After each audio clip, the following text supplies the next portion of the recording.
means is that there's going to be a lot of product that's going to have to be looking for a home someplace else in the world.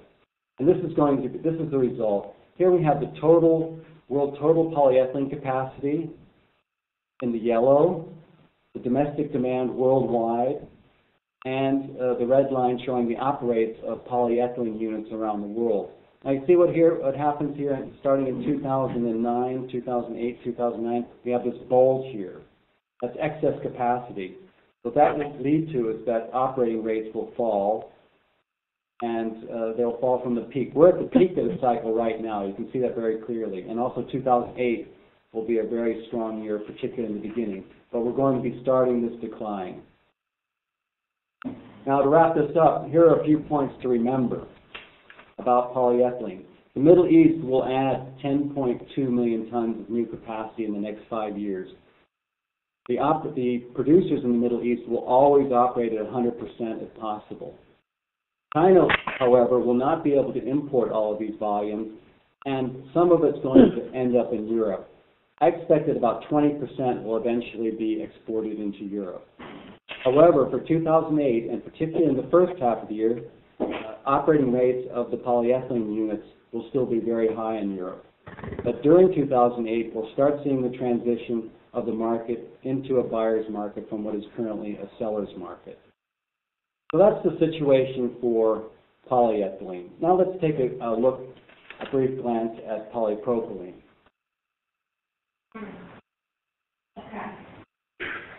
As soon as I can find it on my screen.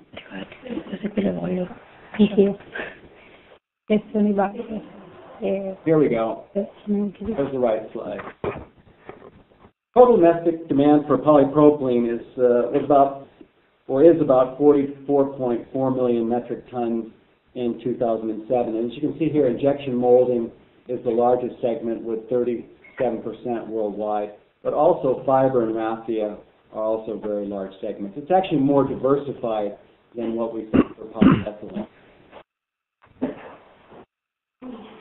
Here on this slide, we see the demand growth by region for polypropylene. And you can see already here now in 2007 that Northeast Asia, and particularly China, is the world's largest market.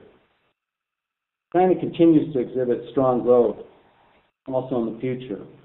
North America and European growth, Western European growth, they're also growing, but they're more mature markets and the growth is slower. Overall, global polypropylene growth in the coming years will be growing at about 6% per year. Now, just like we saw for polyethylene, we also have a mountain of polypropylene capacity being built in the world. Over 19 million metric tons of new capacity has been announced for the 2007 to 2012 time frame. And the Middle East and Africa region accounts for about 34% of that new capacity. And Asia, Pacific, including Southeast Asia, Northeast Asia, will be about 50% of that capacity.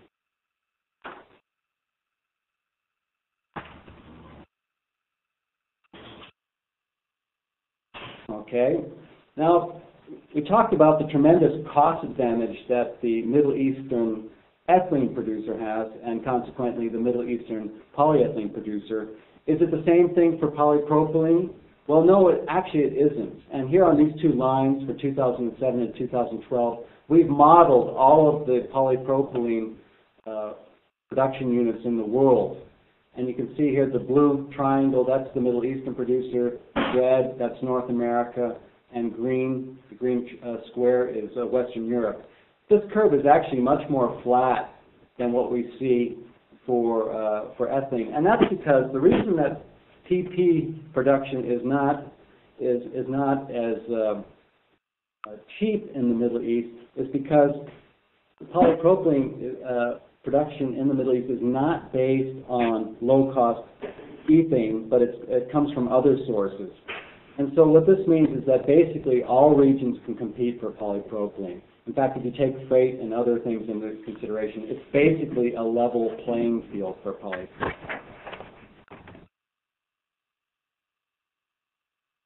Nevertheless, there is a large amount of capacity being built in the Middle East, and the Middle East region was a net importer of polypropylene until 2007.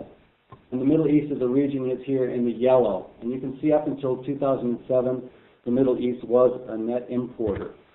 However, due to a capacity increase of over 5.5 million tons in the period 2007 to 2012, net exports will surge from the Middle East. And actually, indeed, Saudi Arabia will replace South Korea in 2009 as the world's largest net exporter of polypropylene. And you can see here in the green, up until today and even next year, Western Europe has always been a net exporter of polypropylene. But within a couple of years' time, that's going to change.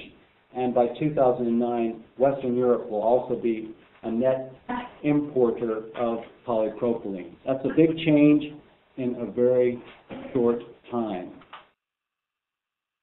Okay, we saw this slide for polyethylene. This is the impact of the next wave of Middle Eastern polypropylene. And you can see here basically the same thing. The yellow is the capacity in China to produce polypropylene. The magenta line or pink line is what Middle East will have to export. And you can see here the red is the Chinese PP imports. The differences here is basically on the blue. And if China could import 100% of all its of all the polypropylene that the Middle East could export, still there'd be this surplus left over. Now it's not as dramatic for polypropylene as it was for polyethylene, but still it's unrealistic to expect that the Middle East will export 100% into China. 50% is also here a more realistic figure. And so several million tons of polypropylene from the Middle East are also going to find their way into Europe in the near future. And I would like to mention a fact that indeed the polypropylene capacity in the Middle East is starting up. Several large plants are starting up in the first half of 2008. And we've also got an extremely large facility coming on stream at the middle of next year in India, in Jamnagar. So very similar to what we saw for polyethylene. We're at the peak of the cycle right now, but in 2008, we start seeing the effect of this bulge here, this excess of capacity, and operating rates will slip for a couple of years. Now, last point I would like to make here is that the coming downturn in the petrochemical cycle, the plastic cycle, is actually will probably be no longer or no worse than in previous downturns.